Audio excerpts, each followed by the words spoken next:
Ladies and gentlemen, boys and girls, pronouns of your own choice, welcome back, or welcome to the Firefighters Podcast. If this is your first time, this is your first episode, hi, welcome, come on in, take a seat, snuggle up, it's real comfy. If you're coming back, hey, how's it going? You look great, good to see you back, thank you for coming. You know where to sit, drinks are at the back, and there's a small plate of cookies at the front for you to help yourself to. Think of these as knowledge nuggets. Hopefully you'll be able to take some away with you from today's conversation. Today, I am welcoming Hayley Brackley to the podcast.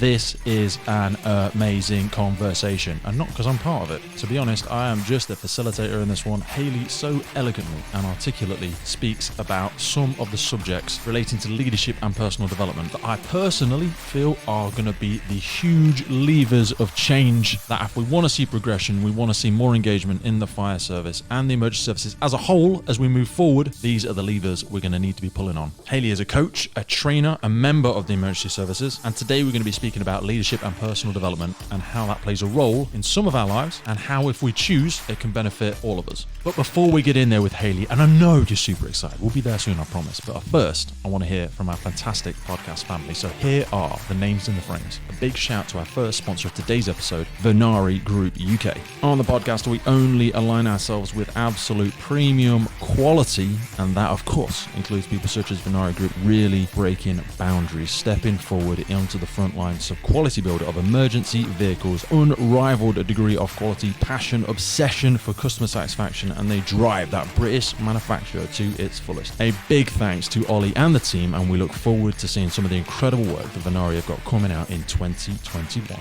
Next up, but by no means least, is PBI Performance Products. PBI products are protection without compromise, renowned for their unique combination of flame resistance, durability, and comfort. I have worn PBI products since starting my career 13 years now, and they are the very first choice in protection for pretty much every extreme condition, from NASA astronauts to emergency responders, the military, Formula One. They have cracked the nugget when it comes to increasing thermal and break open resistance, but not only sustaining but offering a greater flame protection as our first line of defense when we're in there in the heat of the moment. So it goes without saying, we are a massive fan of PBI, and it's great to have them as a fan and a sponsor of the podcast. A big thanks once again to our long-term sponsor, William Wood Watches. William Wood Watches is a UK-based watch manufacturer where upcycling is taken to a whole new level. William Wood are all about history on your wrist and feeling the beat of the fire service with you every step of the way. William Wood Watches has the vision to be the leading sustainable watch brand that upcycles rescue service materials for a new life, once forgotten, now reborn. So get over, have a look, get yourself registered, and check out some of the incredible stuff at williamwoodwatches.com. So there you have it. That's the names and the frames. That's the people supporting this wonderful episode today. Are we ready to get in there with Hayley? You are going to want to listen to this one multiple times. I'm going to listen to this one multiple times. Now, this is such an important episode, and this is so relevant to the podcast because I make it my goal to hunt these people out. That's right. I feel like some sort of strange tracker, tracking these people down. Unique, diverse. And Hayley is a great person that not only has found her own diverse talents and superpowers, but she helps other people do exactly the same through her coaching, through her training, and through working with individuals in fire service, but also the emergency services as a wider sector. So if you want some tips, if you want some thought-provoking points to walk away with, then go no further. This episode is going to deliver in spadefuls. Thank you for coming back to the Firefighters Podcast. Thank you for tuning in today. I think your return on investment of time in today's podcast is going to be far more than you anticipate, and I sincerely hope, as Hayley would tell us, if you are open to some of the things we shared today, if you are of a growth mindset, and if you sincerely believe that your best is yet to come, then this conversation will be worth it for you. So without further ado, let's jump in there with Hayley, and I will see you on the other side.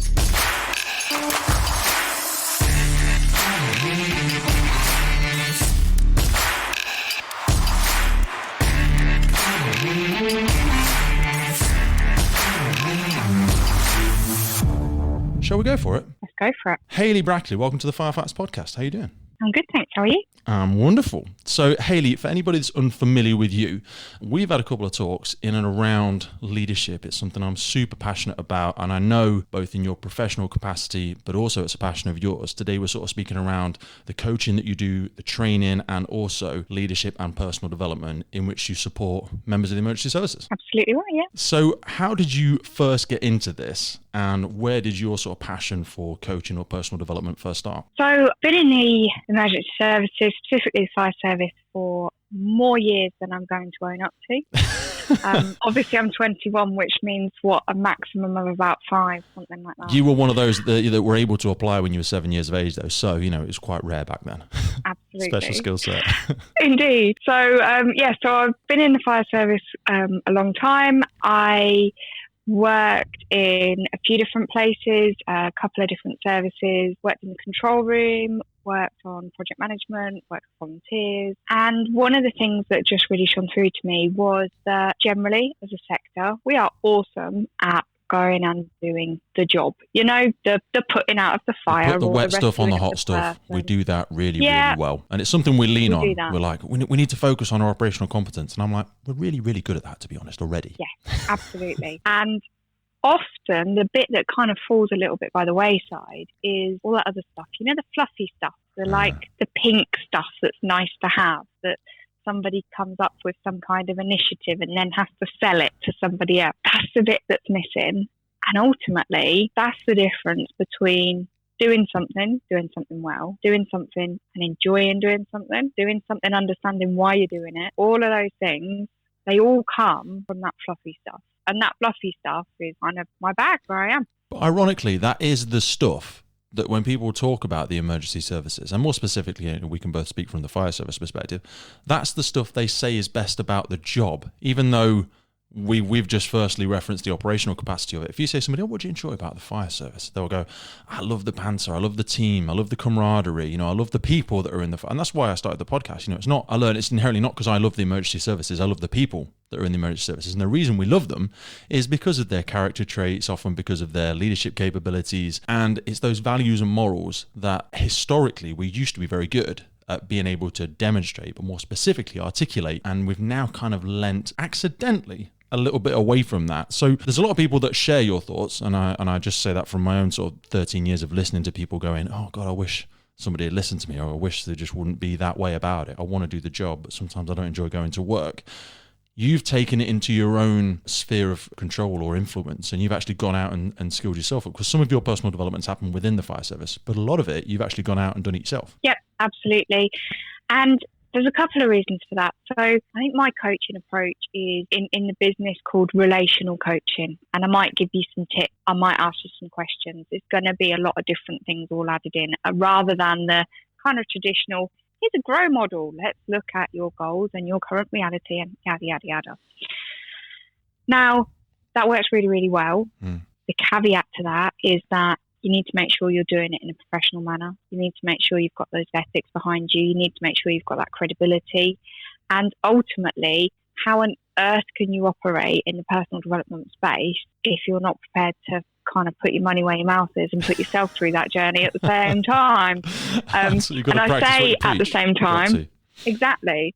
And I say at the same time because it's ongoing. For me, it's not like, oh yes, well, I've reached the pinnacle and I'm now this expert that can... No. I can guide you through your journey just as somebody else or you might even guide me through mine. Absolutely. I always use the analogy of like a distillery is how I feel about it. It's both like a daily shower, as in personal development never finishes. It's something you've got to be hungry for every day. But also we are like a cocktail of different influences, different experiences from the environments we live in, at the old nature nurture analogy of it as well. And then as you start to get a little bit clearer on what your unique sort of greatness is or what you're most passionate about, hopefully trying to get them to align, they then go through that continual distilling process. But then as you grow into a different position in life, a different age, a different influences, family, children, you get promoted, you move to a different sector or something like that, maybe something else gets poured into the cocktail and the distilling process begins again. And then it may come out a totally different flavor, but it's being in love with the process, because like you say, with personal development, there really is no end to it. So I will take your analogy and I'll raise you one. Hit me. My analogy for this is about mountains. And I think particularly in the fire service, this is something that works so well, because if you think what you have is one person who has reached some kind of point that they're now considered okay to help another person go on that same journey. And what happens with that is that first individual starts to feel like they should know it all. I've reached the point of whatever rank it is or role it is, and therefore I should know all of this, and I shouldn't need any more help, and I can just go away and help other people. what I say is that effectively you're both climbing a mountain. And in doing that, if you imagine you're both on different mountains and you can look across to somebody on the other mountain and see what their path looks like, you can see what might be coming up that they can't see yet because you've got that outside perspective. You're looking back on it. And the higher you climb on your own mountain, the more other people's mountains you can see. So that doesn't mean that you can see ahead of you on your own mountain, and that's where somebody else comes in and offers that to you. Love that. Definitely better and than just mine. to really nail that one, what you then end up with is a little bit of reverse mentoring as well, because sometimes you'll come across somebody that's right at the bottom of their mountain, absolutely right at the bottom, and you're, 2/3, 3/4 of the way up yours. And they'll turn around to you and say something, and it might be, well, there's a boulder in front of you that you can't see and they can from their other perspective, and it's gold dust to you. And it's a pinnacle moment, and it changes your career from that person who's come in as somebody absolutely brand new. And how often have we seen that in the fire service? You get fire service is blessed that we get people from all walks of life that have had fantastic. We really are. It's such a rich culture in the services. It definitely is. And so you'll get somebody come in and, maybe in an operational sense, it's that they've been an electrician or they've been a plumber, and they can actually talk to you about how to pressurise a boiler system rather than you just kind of having a guess at it. Inside joke there. Love it. And so it might be that very tangible knowledge that because of where they are, although they're at the bottom of the fire service mountain, they've got a really good understanding of how to progress something else. Or it might be on a personal development level that they've got a particular example of communicating with people that are different with them. Or they've been on a journey where they've really understood different leadership models, whatever it is, because I don't know if this is a secret, and sometimes I wonder if it is, but we're all just humans. Yes. Even if you're a firefighter, a control operator, a chief, wherever you are, or you're nothing to do with the fire service at all, you're still just a human. And so those lessons, they go across, and I feel like, that might be groundbreaking to a couple of people, but those lessons go across everything. Absolutely. It's not like, we need to have fire service specific leadership development and fire service specific, because do you know what? You need people that can talk to each other, that can lead each other, that can resolve conflicts, that can get on. That's got absolutely nothing to do with squirting water. I love that. You've said, my mind is like, that's like an atom that you've just exploded in front of me. And I want to ask I was literally just making notes, as you probably saw as you were saying those things. There's so many places I want to go there. Firstly, an acknowledgement of, and like now in the past 5 years of recruitment, I can echo and agree so much with what you've said there, because I've been blessed to work with new recruits who have come from, for example, like the social sector, which has exploded in the past 15 years in a good way. And they've come from, what did you do? What did you used to? I used to work in the prison service, or I used to work in care homes, or I used to work with children with autism. And you're like, oh my God, wow, how incredible. And they will talk to you, and their soft skills are just so developed. They have so many ways to flex their style. And you're like, God, that is amazing. Do you know what I mean? We had a guy on the podcast recently, Ben Kelly, and he's a fantastic orator, a fantastic communicator. He's a new recruit. He's just not even joined yet. He's just got his whole time selection, and he starts next year. And I heard him, and I was just like, I feel he's either going to be blessed or struggle, because he appears so, his emotional intelligence is so far developed that is either going to struggle to mesh with some of the cultural challenges that we have in the fire service, or he will be lucky enough to be put in with a leader who is humble enough to recognize those abilities. And that's something I'm hopeful with him. And that brings me on to another bit I wanted to double click on, because you said a really interesting thing, this whole analogy of I should know this by now. And that can come with so many things. And I really wanted to ask you about it because of how our sort of interaction and our introduction to each other came about. Is how do you find it when you're interacting with individuals in the fire services or other individuals that you work with? Because you also said about leadership being people. Well, what's the unique thing? Well, people are everywhere. They're not just in the fire service. People are everywhere. We're talking about communication skills. So it's not just, I don't want to make it specifically about fire service leadership, but coming into contact with people that have been in perhaps 15, 20 years, through no fault of their own, perhaps they've never had a development platform, or they've never had a coach, they've never had a mentor, never had a sponsor, and we hear these different terms bandied about and what they mean, and sometimes they're given lip service, and sometimes we think they need to be something more than they are. We have this grand idea of a development plan, but some people may have had hopes dashed and a tarnished view of what process is. How do you help people re-engage in the process? Sometimes they want to just because they feel like they need to get development and get progress in the services, but when they're perhaps at a certain age or in a certain position or a certain level of experience, when they're like, if I acknowledge this now, I'm also perhaps acknowledging the fact and taking ownership for some of the damage, I'm going to use that word carefully, that I may have done in my interactions previously when I've struggled in teams to communicate with people, and they feel like I should know this by now, and it's hard for me to talk about my communication skills. Because also, if they're doing it at work, they're probably doing it in all areas of their life. Absolutely. So one of the biggest things I work with people on, and sometimes openly and sometimes a little bit more candidly, is about growth mindset. So Carol Dweck, growth mindset, and the belief that you don't know it yet. It's not that you don't know it. It's not that you can't do it. It's less whack a yet on the end of that. And let's acknowledge the fact that all of us have got something else to learn. And you can be the absolute best chef in the world. The minute you stagnate is the minute that you stop learning how to mix different ingredients. It's exactly the same thing. You can be a brilliant leader. So you don't even have to acknowledge that you've not been a brilliant leader. You can be a brilliant leader. You can be a brilliant firefighter and still learn new things. Every single day, there are discoveries about the planet, about technology, about the brain. You can almost hide under the new learning that comes about, and rather than feel that you're somebody who doesn't know things, you're just somebody that's staying current and moving with what's happening. Is there an aspect of pride in there as well, though? Because I feel like pride it's one of our greatest strengths, but also one of our weaknesses. We should be proud, because we do a wonderful job. We're part of a great moral code, and we stand for something very unique in the public. In order to be accepting of learning, coaching, things like that, you have to be able not to let go of your pride, but it has to be very flexible. And how you identify with what you're proud of. You know, are you proud of the fact that you've arrived? In which case, yeah, it's probably incorrectly placed, that pride. You've put it on something where it doesn't potentially belong.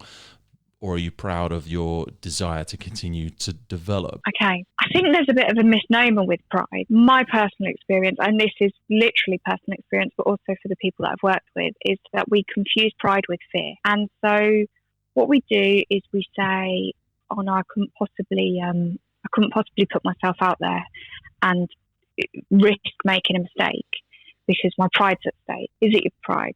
Is it actually? Or is it a fear? Is it a fear of rejection? Is it a fear of being found out?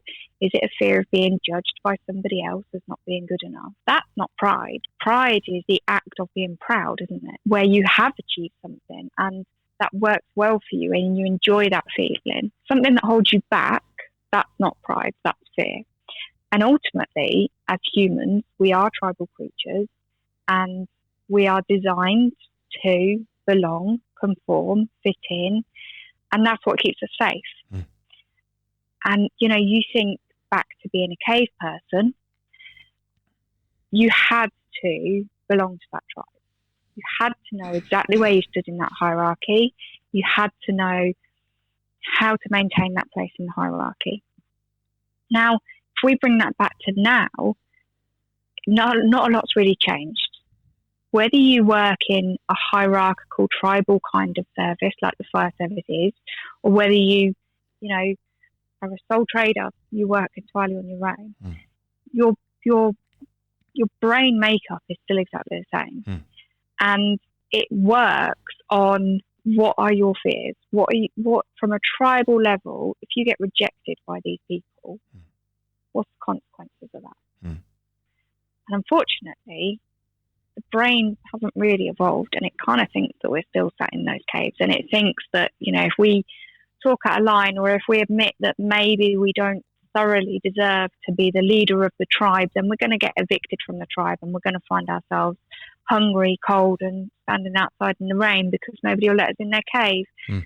And that's just simply not the case anymore. And to us, that means death. It means social. You know, when we talk about losing face, that's the same as social death. Because like say, as an animal, we're pretty rubbish, really. We haven't got big claws. We haven't got fangs. We've got quite soft, pliable skin. We're not the strongest.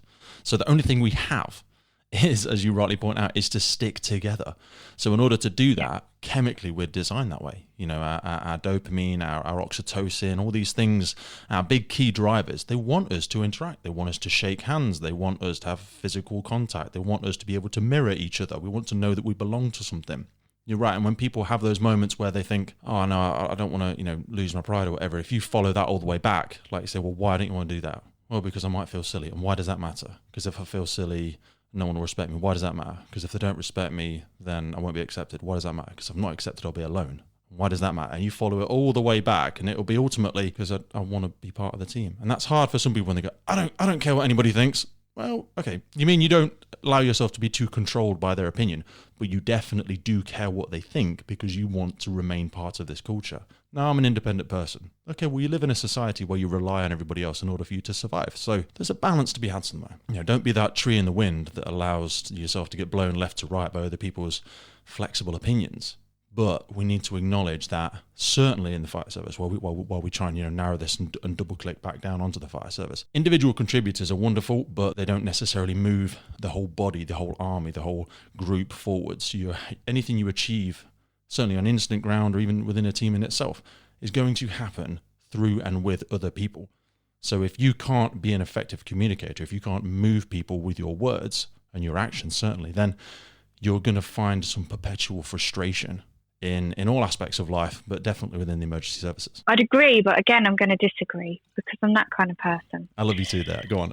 So I do agree, and it's around being able to communicate to get people to do what you need them to do.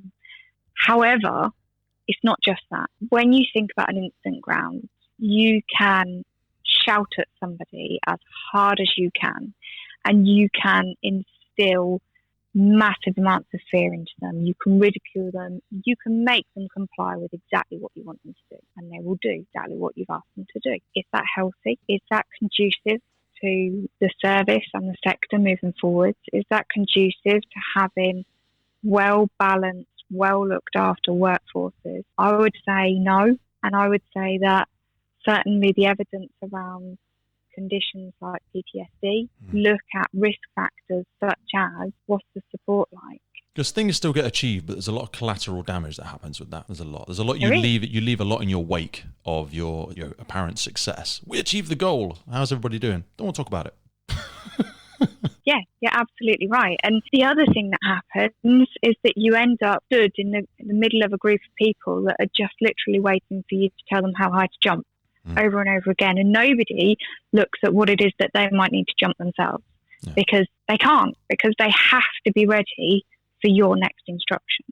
And so that critical thinking just doesn't develop in people. And then what happens is we get a new wave of leaders, and we question why this new wave of leaders have got no autonomy, and they keep coming and asking us everything, and they just don't get on with it, and they've got no critical thinking skills. And we wonder, why is it that this new wave have this lack? And we say the same thing about people working through probation. You know, why is it that these people working through probation can't think for themselves? Yeah.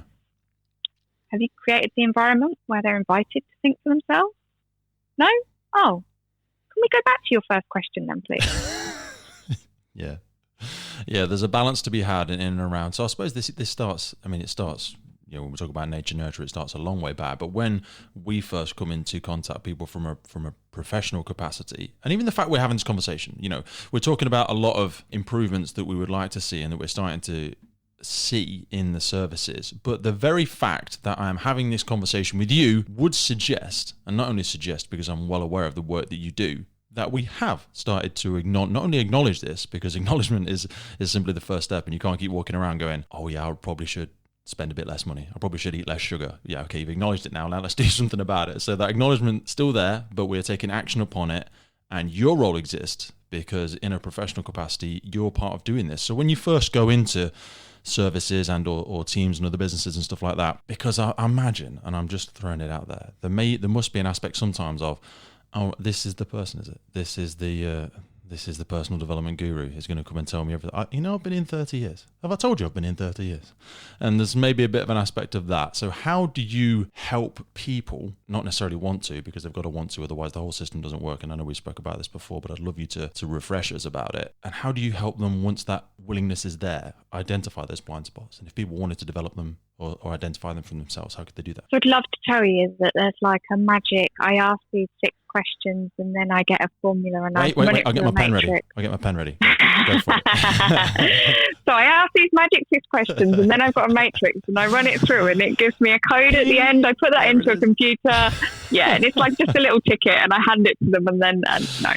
Yeah.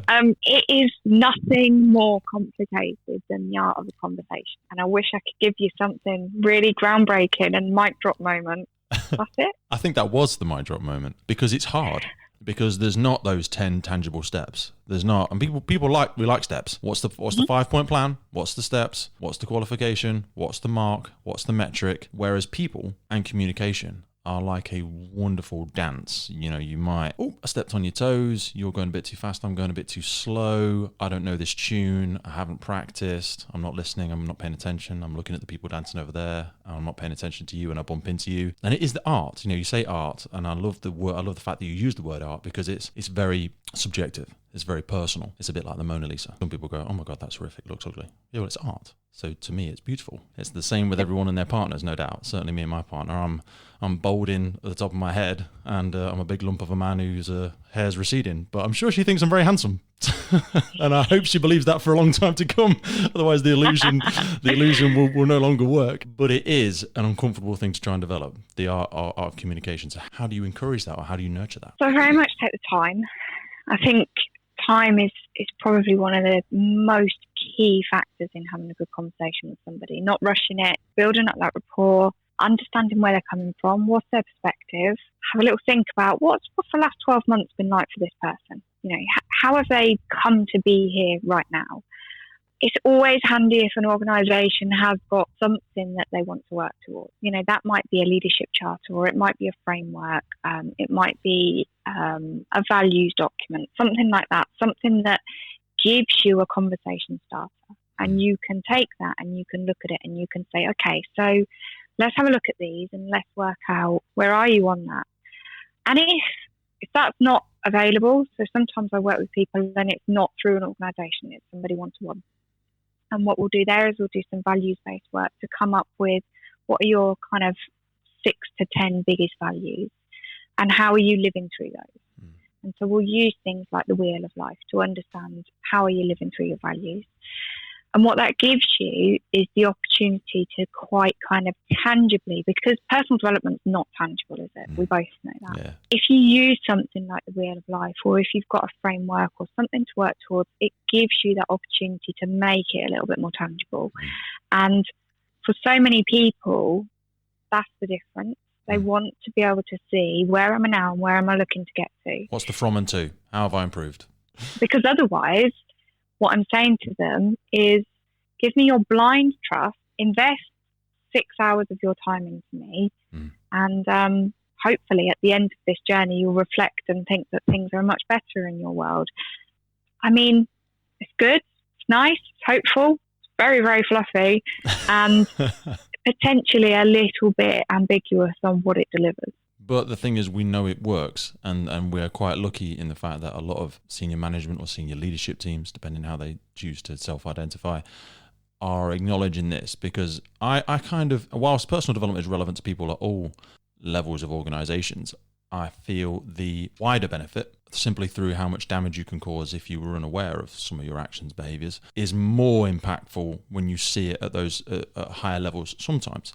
And it reassures me that I see a lot of the work that you do, although I have seen individuals such as yourself being given the opportunity to work with lower, lesser down rankings in the services, because you do work with crew watch groups. You kind of travel the whole spectrum now. Has that always been the case? And I wanted to ask you, if I ask you that first, because I've got another question about values, but okay. How much of an appetite do you see across the services that you work for to support personal development at all levels? And given the fact that the higher up you are, the more damage you could potentially do, is there a lean towards more development at the higher ranks? So it's very mixed, and it depends on the service.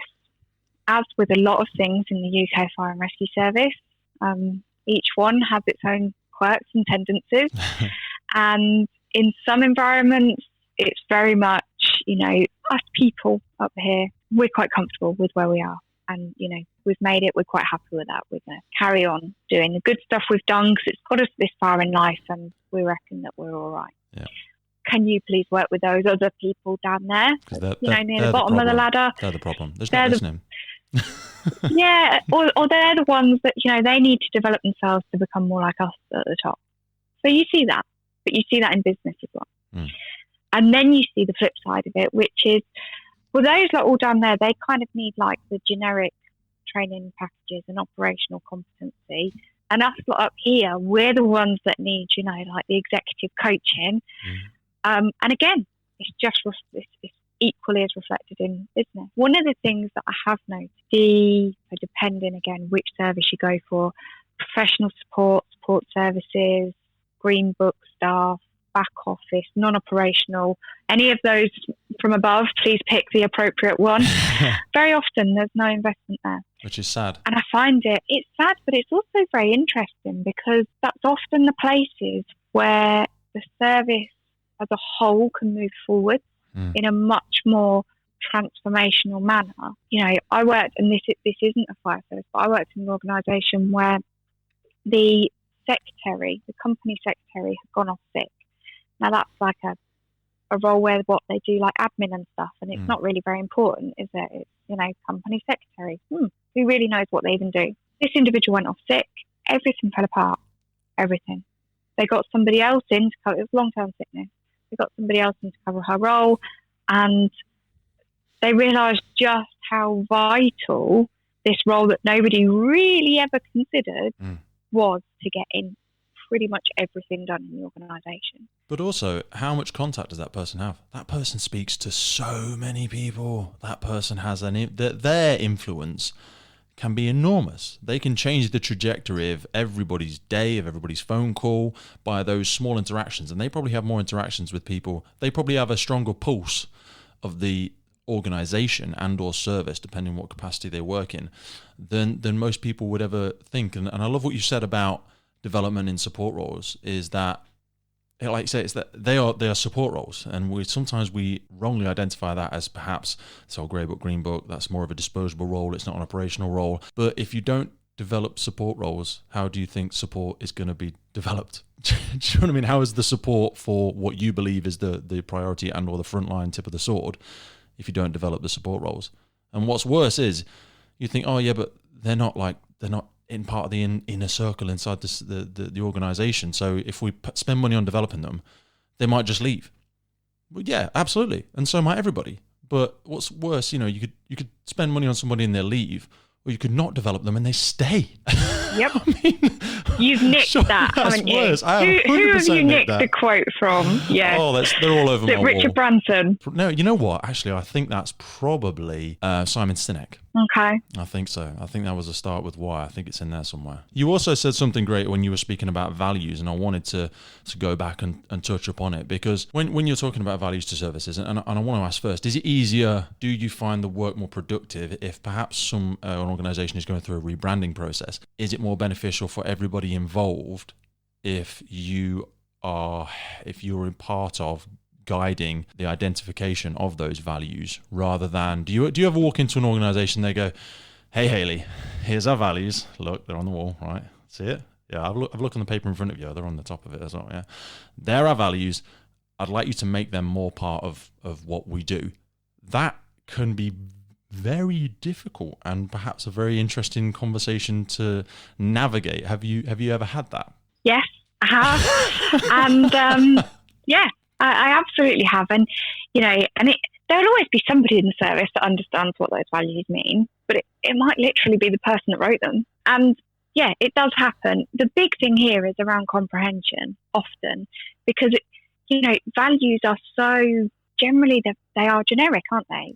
They go across the board, and we'll always have something about honesty, and we'll always have something about integrity, and all of those kinds of words come into it. Well, that's kind of good human behaviour, isn't it? That's like, let's not be horrid to each other. I mean, you might as well write that in the nice fancy lettering on the waiting room wall. Are these sometimes more desired values rather than values? Because you mentioned about the wheel of life, and if you were sat doing a process like that with somebody, I mean, let's say it was an audience full of people, and you said, everybody stand up who values their health or whatever. It would be immediately obvious if it were true, usually, because we know what they probably look like. And that sounds horrible, but if I said, Hayley, behind curtain number 1 is Jeff. Jeff really values his health. What does Jeff look like? And you might go, I don't know, he's probably quite fit and healthy. He might be, he's probably not overweight, probably quite a sunny disposition. He might have good hair, good skin, whatever. And we know what those values are. And do you ever find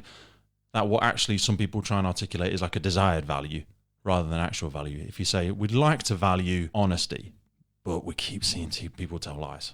And so is it harder, if I'm asking, I don't know if I've asked that very well. I'm gonna come in and first of all say, you can absolutely value your health and not take actions in line with that value for a variety of reasons. So you can honestly stand up and say, yes, I really value my health, and be chronically overweight, or you can smoke, or you can do any of those other things that we judge to say, that's not a healthy thing to do. And there are a number of reasons behind that. Generally, good, healthy living and living life to your best potential means that you live in line with your values. But we don't always do it. So perhaps it's a value of yours, but not one of your highest values. I would argue it still could be one of your highest values. Okay. So let me give you an example. If you have a job, you need to earn your money. You have a family, you need to, do the housework and keep them safe and all of those kinds of boring kind of stuff. And one of your highest values is about creativity. Now, at the point that you've got 3 young children in the house and a full-time job and not a great deal of income to play with, and you're just trying to keep everybody's head above board, how often is creativity going to come into your day? How much I think it would? If you're somebody where that's highly valued, but you've got all of this other stuff going on, all of these other pressures, people pulling on you for different things, lack of freedom, lack of autonomy.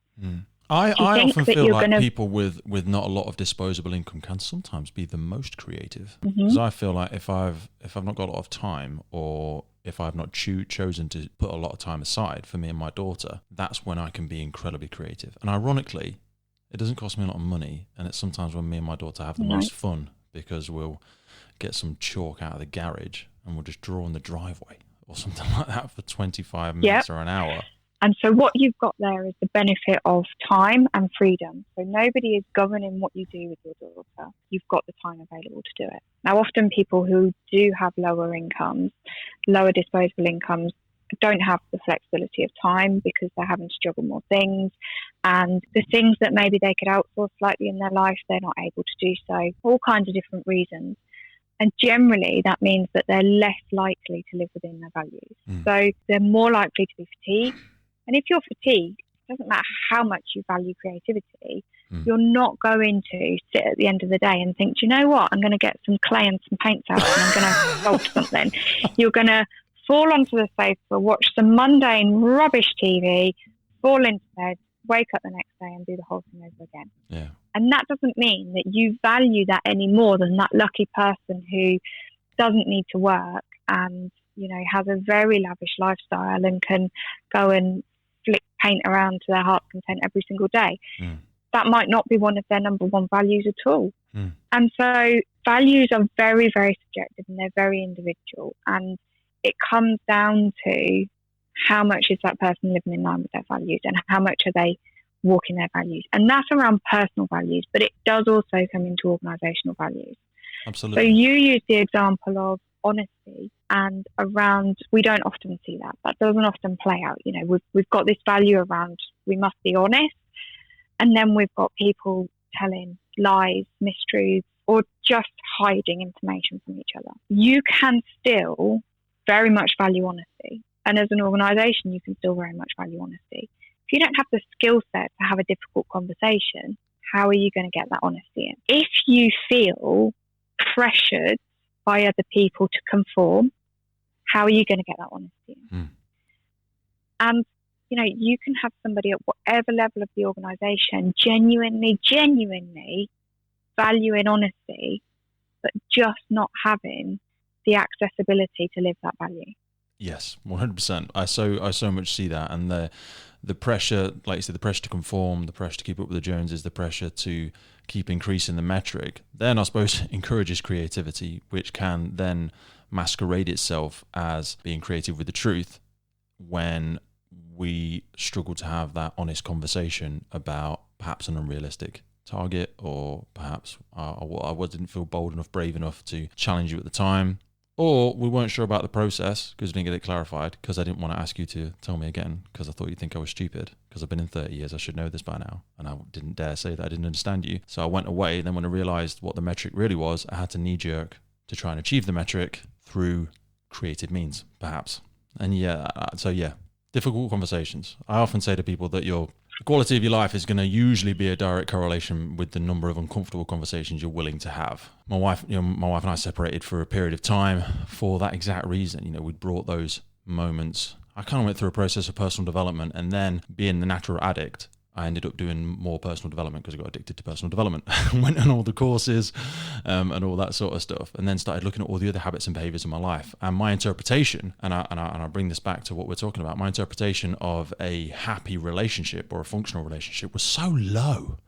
I'd set the bar so low through nature, nurture, family, society. I'd set the bar so low, but when I started to realize how exciting, how interesting it could be, if I really wanted to do those things, it led to some uncomfortable conversations. And there was a time when we were never going to get back together. We managed to navigate through it. But I bring this back to the service because we want to love to go to work. We want to be part of the team. That's what we all say. We're like, it's about the team. I love it. The guys, the girls, you look after each other. It's banter. It's fun. Every day is different. You never know where you're going. You never know what you're doing. It's hilarious. You're part of a team.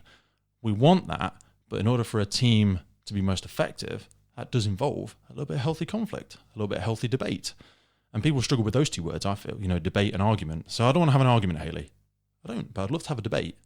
I would love to flex your point and just see if it's going to break. I'd love to test your commitment to that point, because then only then am I going to know if you're really in it, and also if we can both invest time in it, because that's a difficult conversation for people to have sometimes. Yeah, I would agree with you. And I think, again, so one of the things that I really like to use is psychometrics, so personality profiling tools. And you've kind of sparked this in your question. There will be that debate that says, if I can keep continuing to reinforce my point, then that obviously means that I'm passionate about it, and therefore, you should follow me on that point. If you look at personality profiling, so one of the ones that I use the most is something called Facet 5, and you have one of the measures on there. It's one of the big five, and one of the measures on there is will.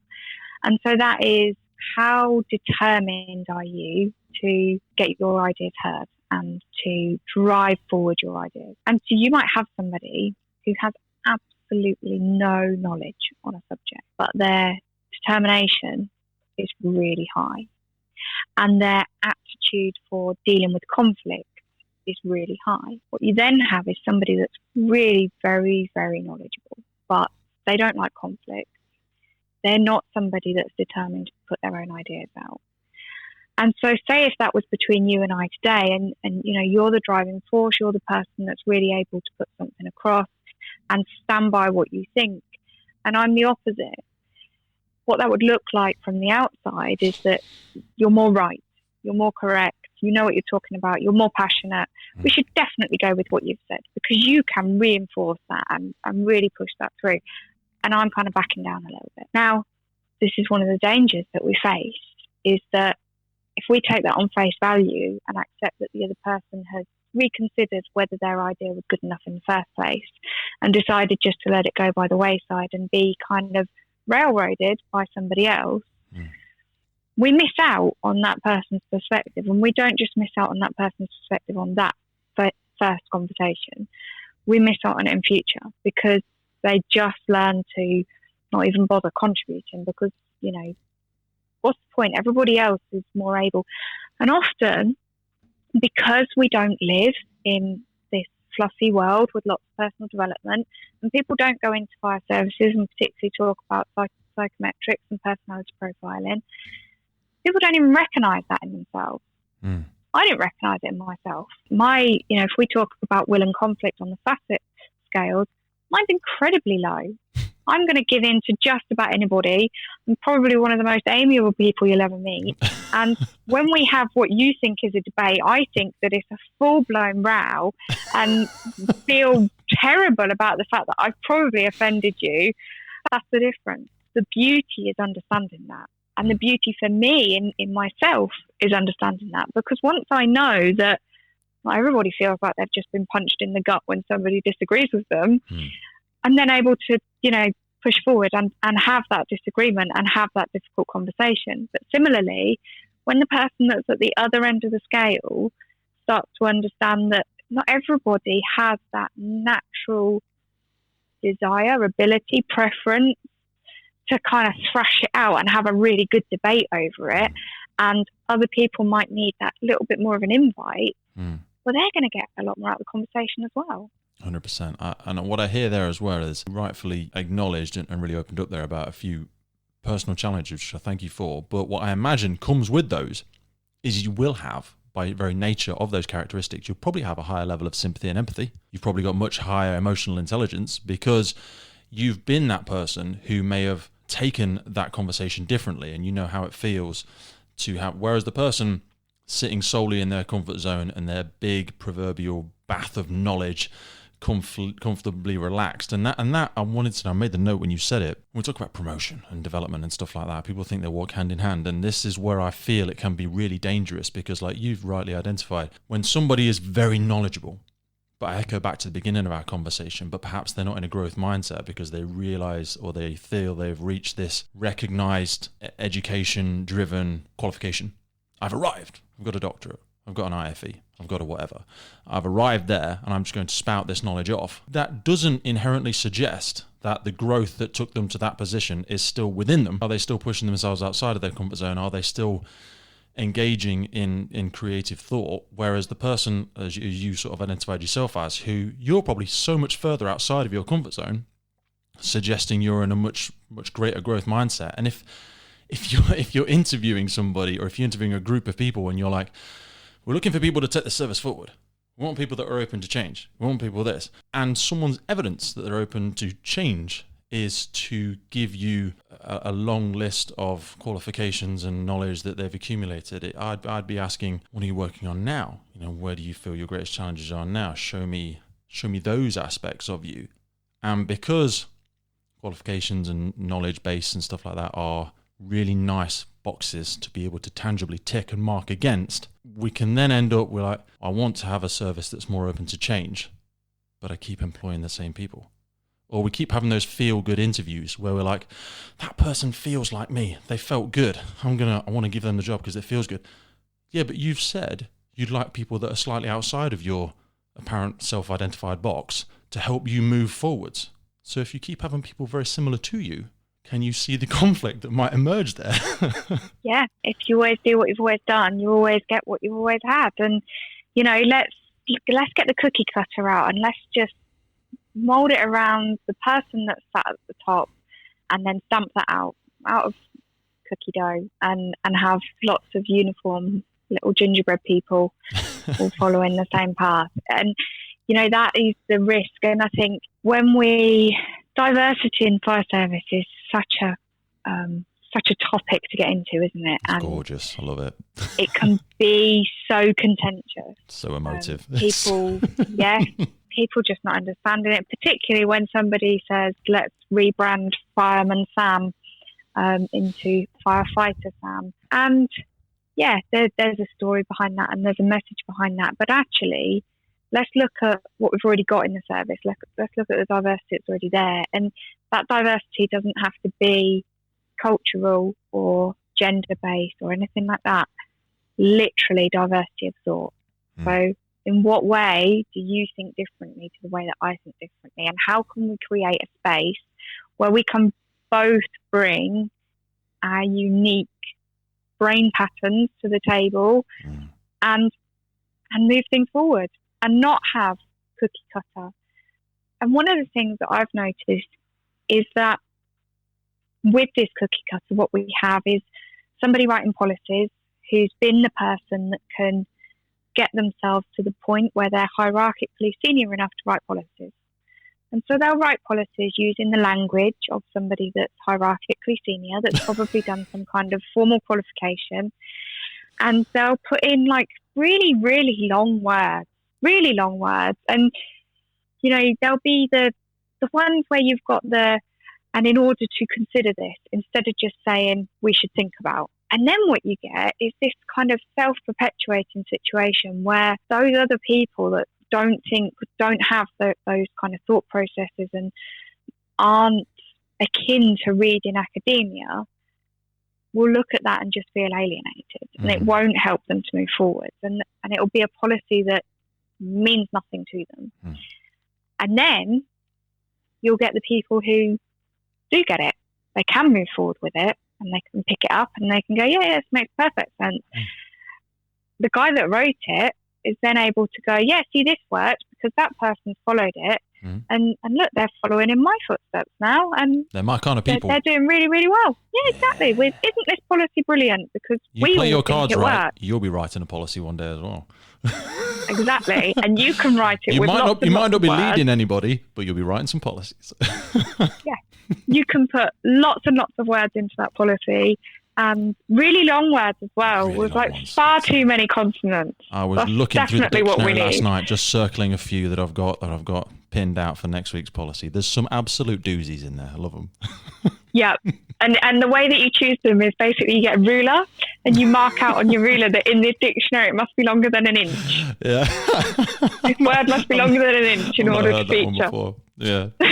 and like you say, that just creates a much wider chasm. But when you were speaking then, because I know it's something we've discussed before, and it's something you are really sort of at the tip of the sword with, is this concept of neurodiversity. And I think, if I'm not getting ahead of myself, you've been instrumental in trying to support some national work in that. Am I right in saying that? I'm not going to claim instrumental. I think that's quite grand. Well, there's instruments in an orchestra. I didn't say you were the starring role. I said you were definitely instrumental. You were one of the supporting I'm roles. Definitely maybe like a string on a bow of a violin or something like that. I'll take that. The triangle. Yeah, that's me. yeah. The tambourine that somebody's wrapped something to muffle because it's give us the sound right. of the tambourine, Hayley. How have you supported this work? Come on. So, I myself have what would be considered to be two neurodivergent conditions. So I've got dyslexia and ADHD, and I know that I was the first person to kind of openly say my brain works a bit differently to other people's brains. I was, and this was, a good sort of 10 plus years ago, and nobody got it, and it was very much kind of like, well, why are you here then if your brain doesn't work right? Are you on modified duties? Do you need some support of some form? Are you sick? Are you sick? Like, you got medication for that? Yeah. Yeah, should we send you to Rocky Health? Should we do something like that? Like, I don't know. Do you need like a different mouse maybe? Do you need a mouse that clicks upwards instead of downward? Like, yeah. So there was an absolute lack of understanding. And I'll be honest, there was a lack of understanding from my point as well. I didn't really understand what it meant. All I understood was that when you gave me these things and told me to study them, I couldn't get the words on the paper to translate into something inside my head. They were just there like a bowl of soup, basically. Word soup, swimming around a page.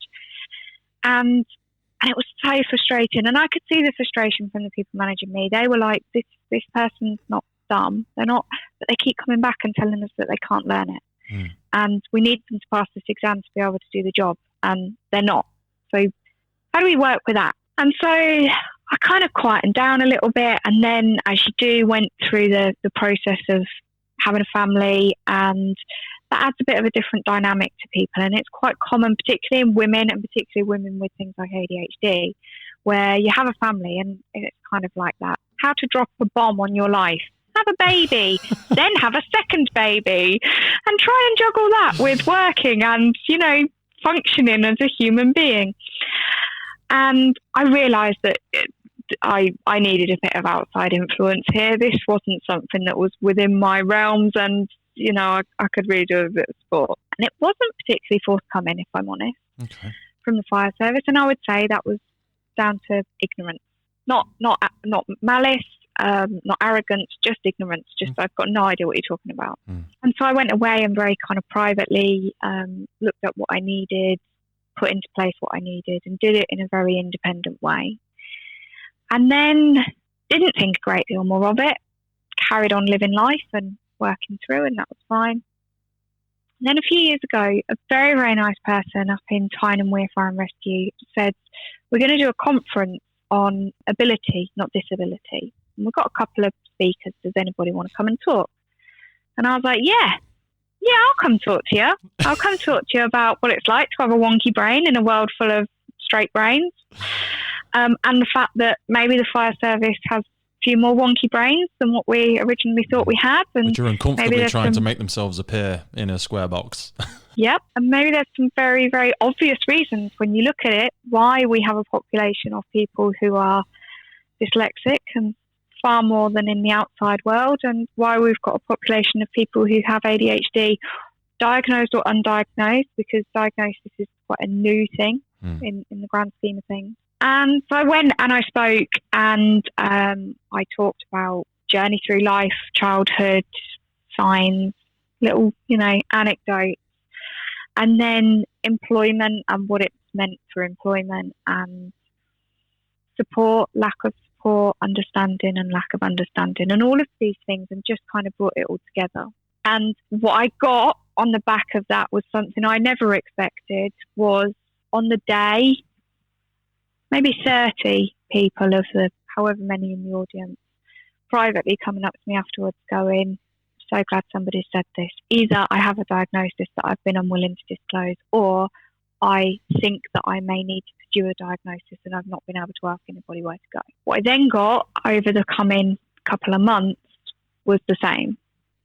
Was people just coming back and saying, yeah, so you're the person that spoke about that, aren't you? And you look really normal. Like you're just like a normal person. And where's the big head brace and like I thought you'd have a white stick and like a dog or like, I don't know, a flashy like pink hair or something. I don't know. Absolutely. Green hair, I think it is for ADHD. Yeah, absolutely. And that was the thing. People came and they were like, it's, you're doing a job and you're doing a job well, but you've obviously got wonky brain syndrome. And it's made me wonder whether maybe that's what's going on for me. I've always felt like I'm kind of stood on the outside of this, looking in at everybody else doing it right. And I just couldn't put my finger on why I wasn't doing it right. And so these conversations started to grow. And, I wasn't the only person there. There was another amazing speaker from Greater Manchester who talked about having dyslexia. And interestingly, he was more senior in the organisation and the person responsible for writing said policies. And that was the point that, that was the point that he realised he had dyslexia, because, words were just evading him. So, the kind of narrative started to grow, and more it started to be something that was talked about, something that people started to understand. And, there is a long, long way to go on this. People still say, neuro what? What's that? We're a long way from, as a sector, understanding what's going on for our employees. But when you think that the likelihood is, if you've got a watch of 8 people, 2 of them have some kind of neurodivergent condition based on statistics and probabilities. And if they haven't, I've got 3 or 4 spare that I could lend people if they need them. Exactly. Yeah, exactly. And, when you talk about diversity and you talk about inclusion and you think about people that are marginalised in the workforce, well, these people aren't marginalised by their numbers, because there's quite a lot of them. They're marginalised by the fact that they're just totally invisible. They're not seen. It's not something that's heard. Unfortunately or fortunately, there's no neon flashing signs above people's heads.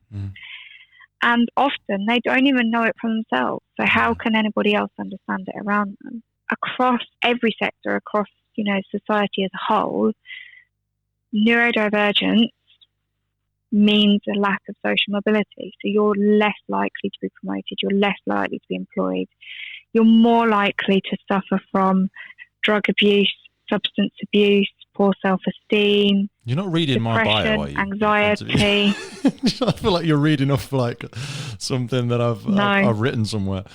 Absolutely not. That is the truth. And when you support somebody in the right way, and this doesn't have to be massive, and very rarely is it massive, this is around having a great inclusive culture and welcoming everybody and creating honesty and creating growth mindset and doing away with judgment and letting people come in and be able to talk and be able to ask and be able to be free in what they're doing.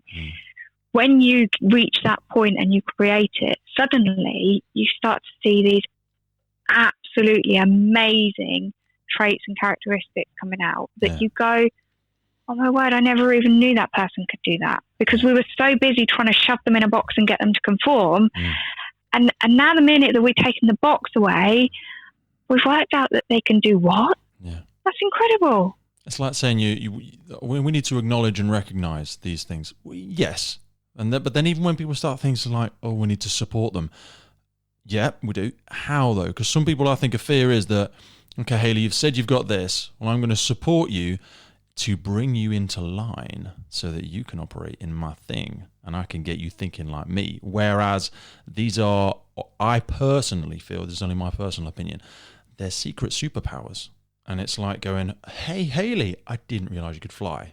I know you probably felt uncomfortable before because all of us are walking around normally, but you should have, I wish I'd have known earlier that you could fly. Because then, because so-and-so can actually walk through walls and so-and-so can breathe underwater. And these are all these superpowers. And it's not until we hear of somebody at the upper echelons. You mentioned this other individual who opened up about their personal challenge or neurodiversity they had. And because they're up there, wherever, and we could reference so many people from your Einsteins to your Richard Bransons who, looking back, had a very obvious neurodiversity, which was then documented and they acknowledged themselves. But because it's up there, it was okay because we identified it as, oh, they're just driven, they're just quirky, they're just creative, they're just passionate. But those, they almost get suffocated or pushed down. I think before we came on, we spoke about the analogy of, it's like you've got a beach ball and you're trying to push it down underwater, trying to hide it. And it's just when you're talking, I just did so much of it. And I'm not surprised you had 30, 40, 80, hundreds. And I'm hoping you'll have the same thing, although they won't just bombard your email address when this podcast goes out. That I hear that and it just speaks so much because I'll have at times, and I've got so many areas I'm working on currently, but I'll have people sometimes recognize something that sadly I'll be doing outside of the fire service. Say the podcast or say something else. Hey Pete, that's really cool. Come and play in the box. Come and bring a bit of that into the box. And I just perpetually ricochet off the edge of it. And some people, they're like, it's a bit like trying to drink from a fire hose working with you, Pete. It's like trying to hug a train. Do you know what I mean? And I've said it on the podcast before. It looks exciting and fun, but it's like a 10,000 volt cable sparking around on the floor. It's fun and you might want to poke it and go, oh God, that was exciting. I got a little zap. But then when they grab hold of it, if we don't work, and this is a development area for me, trying to work better with people, it can feel a bit like they're getting electrocuted. Whereas it's usually my insatiably addictive, passionate personality trying to take the larger thing forward. But I just keep ricocheting off. And it can get enormously disengaging and demoralizing. I think it's so sad that the podcast even exists. Some service should have already been doing this. Some international, national, whatever, should have been recognizing all of these quote unquote quirky, interesting, talented, gregarious people in the services and championing them. Let's lift them all up. Let's not just give it lip service. Let's do it. Okay, nobody's going to do it. Well, I want to do it because I think Hayley's really interesting. Just because she's not a chief fire officer, fairly bloody irrelevant to me, to be honest with you. And it speaks so much to me, what you're saying. I feel like this could be, for all intents and purposes, a private conversation. I really, really think that's so crucial. I want to bring you back to some tools. I know we're trying to make it about tools because it's all very personal to people, but a big part of personal development can be feedback. trying to get, your impact intended versus impact felt. How did your actions make somebody feel versus what you wanted the outcome to be? What's your thoughts on feedback? People seeking it, how to seek it, different methods from 360 to in-person to how does that play a role and how could people try and use it in a different way maybe? Okay, so feedback is massively over and underrated all at the same time. And we say, oh yes, we definitely need some feedback on that. And we definitely need to close the loop. That's the new one that I keep hearing. We need to close the loop on this and make sure that we give feedback.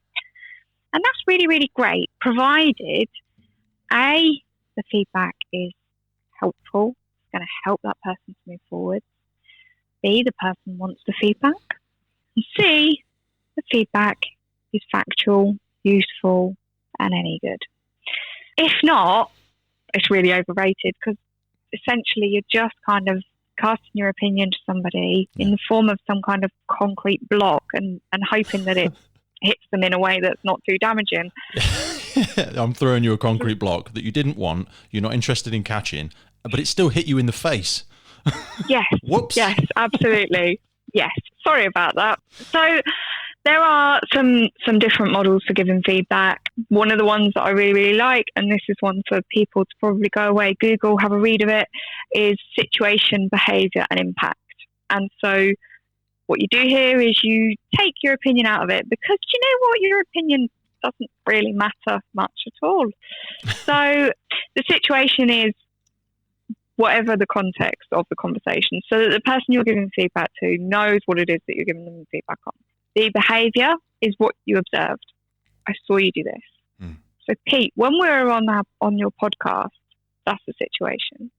What I observed you doing is listening, and your listeners can't see, but I can see you right now listening.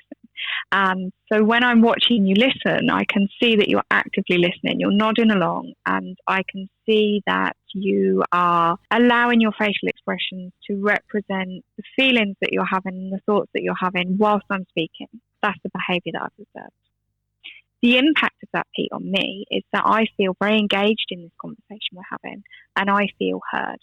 I feel listened to, and I feel something of the thing that I've just rambled about for the last however many minutes might be interesting to you.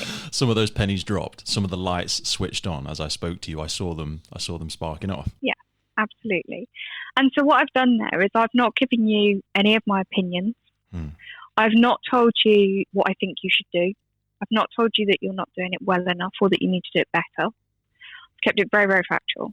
I've told you the context, told you what I've seen, and I've told you what the impact on me was. That's not it. And this is sometimes the confusion with a feedback model is, yeah, it was brilliant. I dropped that model in and I did it perfectly. And then I walked off and nailed it. Yeah, nailed it. And then I went and got myself a coffee.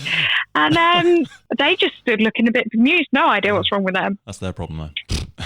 Yeah. So from there, you need to round it off.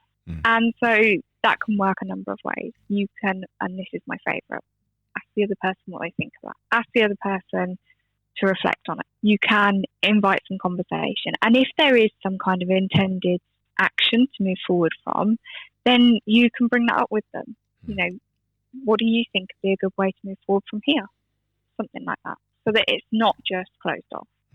But I suppose remaining aware that if the outcome, or if the desired outcome, is greater rapport, if it's an interaction with somebody you don't envisage, I mean, not that that would necessarily mean it's not worth doing, but if it's somebody that's not going to be integral in your future, or maybe they're not part of your team, for example, an individual in the street hurling abuse at you, maybe investing your time in an SBI model for them may not have the same return on investment for you, but don't throw the baby out with the bathwater because it's a very useful technique, certainly for, like you say, for teams, for aspiring leaders. So if I'm hearing you correctly, and if I attempted my version, it might be, so Hayley, we were sitting having our podcast today, and I observed you kept glancing off to the right-hand side of the screen, and this is obviously not the case, but for example, you kept glancing off the right-hand side of the screen. For me, that felt like you weren't engaged in my conversation, and I felt like what I was saying wasn't very interesting. It kind of made me step back from the conversation. How do you feel about that? Is that accurate? Which may open the door for you to go, well, actually, Pete, I had some notes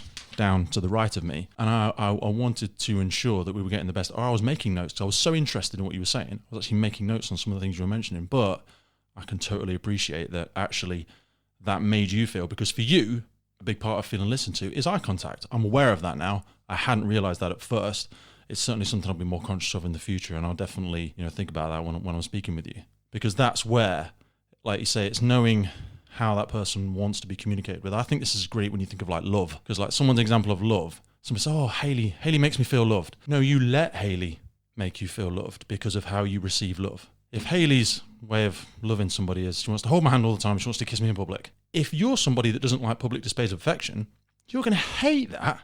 But Hayley's desire was, I want you to feel love. I want you to know that you're close to me. I want you to feel this. Whereas if I wasn't able to give some effective SBI, you don't necessarily have to take your partner aside and practice this at home. Though, if they're of a creative growth mindset and they want a relationship to change or evolve, maybe it'll be fun. Maybe. It's not quite as fun as some of the games you might play at home together, but maybe give it a try. So it can be super effective, and certainly in a team. I suppose you've got to have a lot of self-awareness and a lot of willingness to feel like you look a bit of a muppet sometimes, because the whole idea of trying something new is we've got to invite failure into the conversation, or our perception of failure.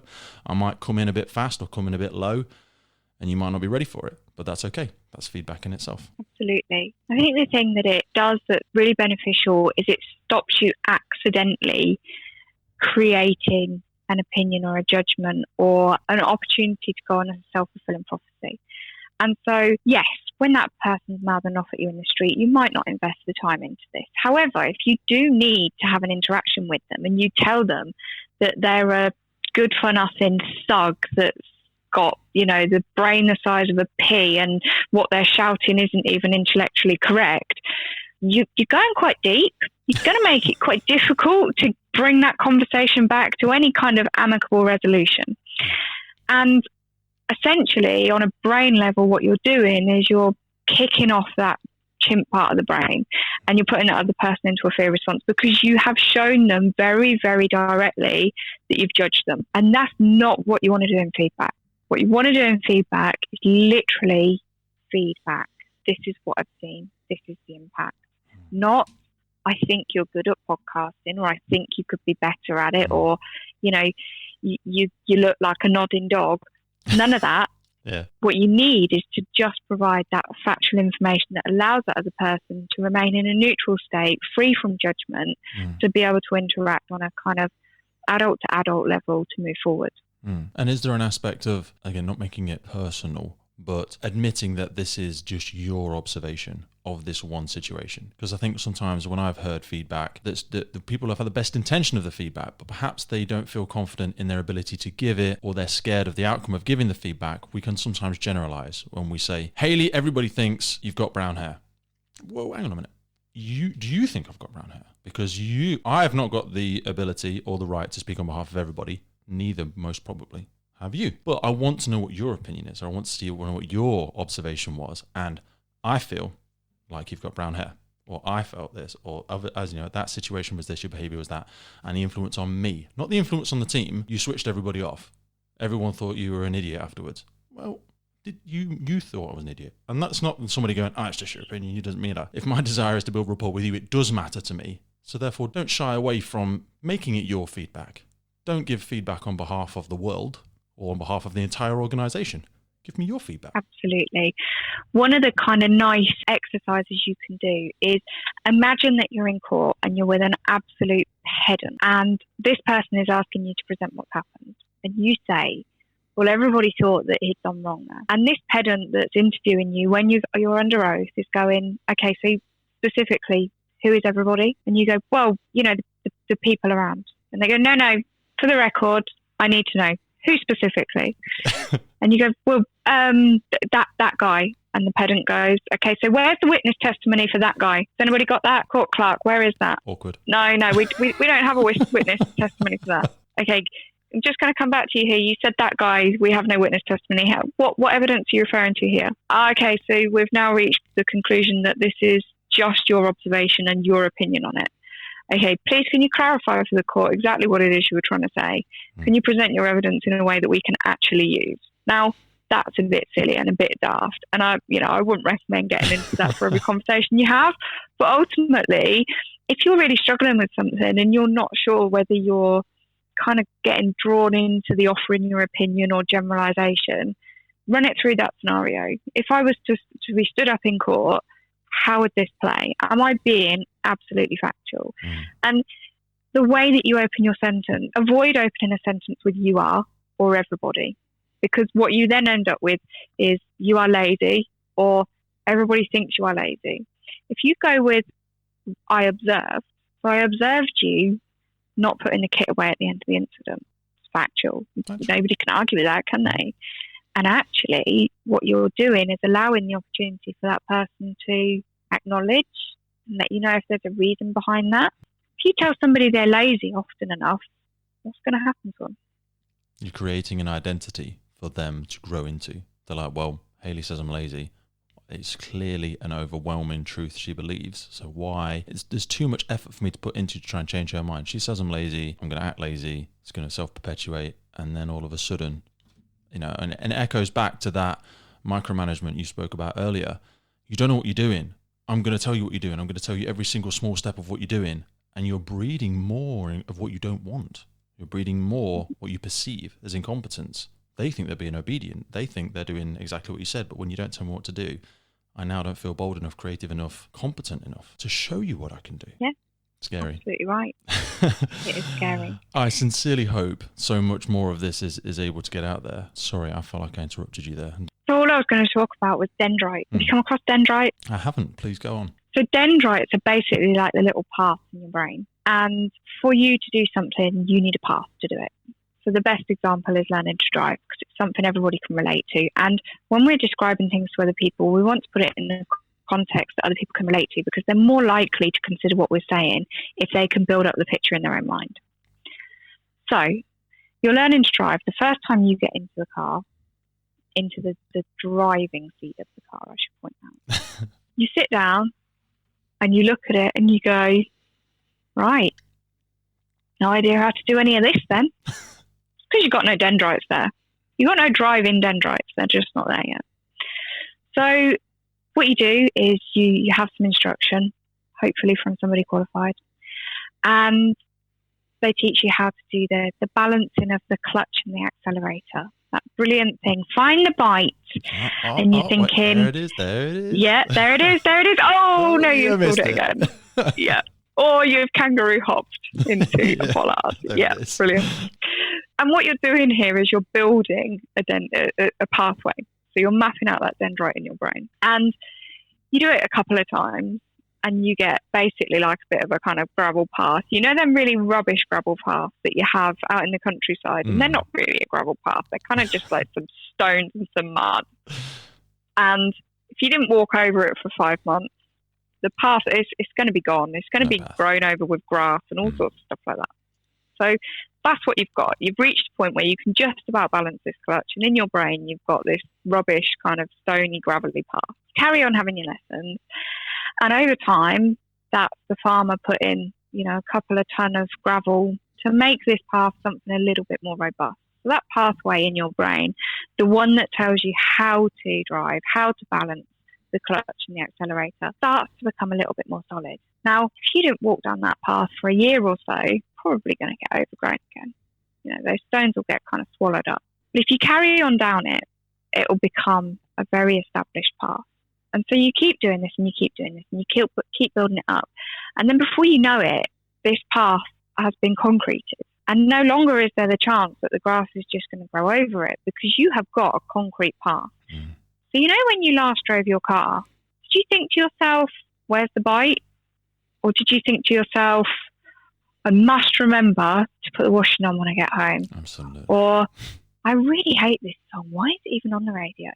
Oh, Janice has left the bins out again. Crikey, yeah. I'm already pulling off the drive. Absolutely. And that's because your dendrite is well formed. So it becomes something autonomous. You don't need to consider what you're doing. It's there. It's in the back of your mind. If we don't have a growth mindset, and if we don't have an organisation that helps us to move forward and to learn, we don't build those new dendrites. And then what happens is we only ever have rubbishy gravel paths. and they're quite hard to reinforce. And then we can tell ourselves that all we've got is rubbishy gravel paths and we're not very good at anything that we do. And that then in itself becomes self-perpetuating. We tell ourselves that we can't learn. We tell ourselves that the point that we're at in life is where we're always going to be, because we're just not one of those people. Old dog, new tricks. Can't teach them apparently.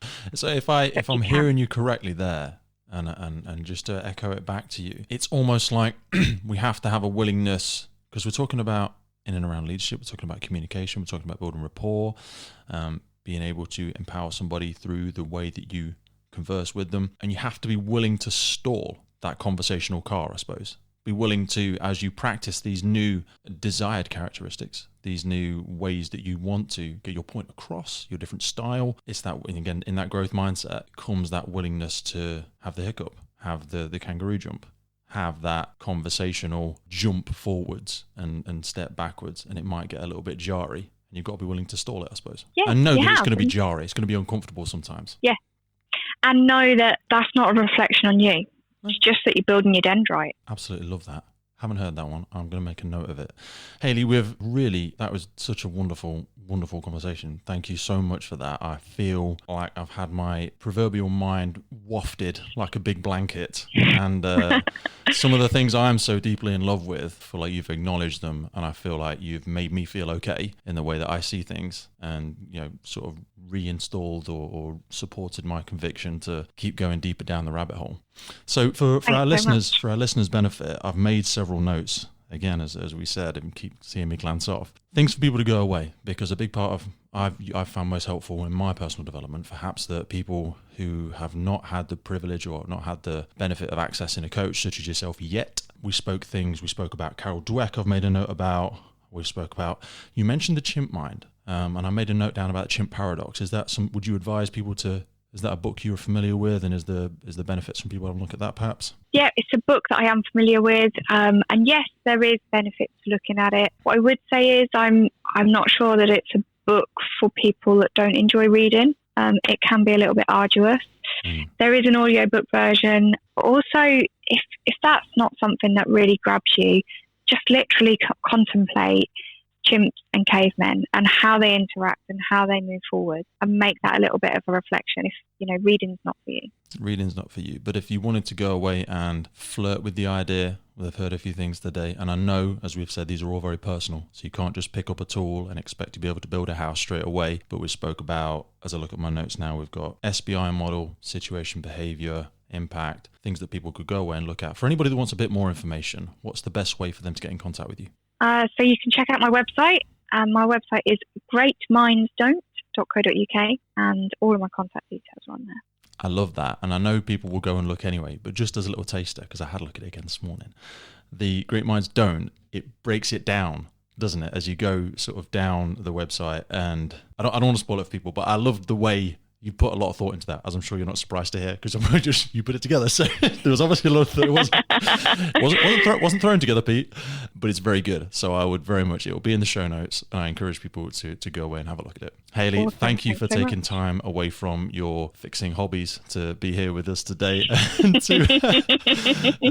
I really appreciate you taking time out of your day to be with us. Thanks so much. It's been great to be here. Go and have a powerful day. Thank you for spending time with me today. Thank you. And I'll speak to you soon. All right then. Take care. Take care. Bye-bye. Well, folks, that was my conversation with Hayley. And I personally feel, while she would not state it herself, there was a mic drop every 5 minutes right there. There were so many knowledge bombs getting dropped all over the place. It was a proverbial storm, an absolute lashing. It was throwing it down with personal development nuggets, like a hailstorm of emotional intelligence. Tips, tricks, references, resources. I'm still gathering them up from that conversation, and you will find as many of them as possible in the show notes from today's episode. So take a look just underneath it. You see where it says show more? Click on that bit, and you will see first and foremost a reference to Hayley. That's right, you heard it at the end of the episode. You can go over to her website and find out more about the amazing work that she does. Hayley works in the sector currently. She is a very busy lady, but if you want to interact with her, if you think yourself or your service or your sector, or that person you really struggle with at work could benefit from the help and support of Hayley, then that's where you want to go first. And below that, you'll also see some references to some of the things we discussed. There'll be some nice little reminders in there, and there'll be 1 or 2 takeaways that hopefully you can have a go with, you can have a play with, and you can see a tangible return from what it feels like to be bold enough, to be brave enough, to be creative, to be willing to try, to be willing to fail, to be willing to succeed. You'll also see in there a little link from me. If you enjoyed today's episode, I promise you, and I would not give a promise lightly, that we have some incredible guests coming up real soon, and we drop out a very short, non-spammy email whenever a new episode gets released. It's less than a one-pager. So if you want to hear from the guests, if you want to hear when the new episode comes out, if you want to hear a little bit more detail about a specific resource, you will see it in those emails. They come out very rarely. They are few and far between, but they're a little bit like an eclipse. They don't happen very often. They're always special. They're always worth waiting for. So without further ado, I just want to thank you again. Thank you so much. I do not take your time for granted. Coming here, sharing in this moment with us, it really means a lot to me. I know it'll mean a lot to Hayley. She's invested so much in her own personal development, and I feel very grateful for having had this conversation with her today. It's given so many things for me to reflect on and for me to re-engage with and re-implement in my life. So once again, thank you to Hayley, and thank you to you. I look forward to carrying on this journey, and I look forward to having you with us as we do. So I'll see you back here again real soon on the Firefighters Podcast.